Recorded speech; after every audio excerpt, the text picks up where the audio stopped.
The inflation seen in major developed countries at the moment is transitory and will subside to 2% in advanced economies by mid-2022. But before that, a peak in inflation is expected during the final months of this year, the International Monetary Fund, IMF, said today. However, the fund also noted that central banks should be prepared to act quickly if inflation moved higher than expected.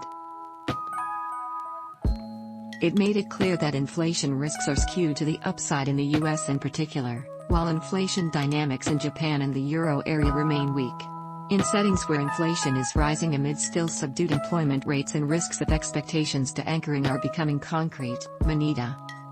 Looking at projected growth figures for the world, the IMF said that the chance that their growth forecast is off is tilted to the downside, with lower growth in other words being a real risk.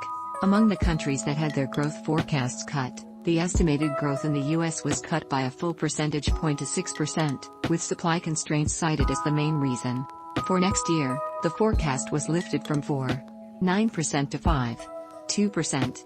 Further, the IMF estimated that gross domestic product, GDP, numbers in advanced economies will get back to their pre-pandemic level in 2022.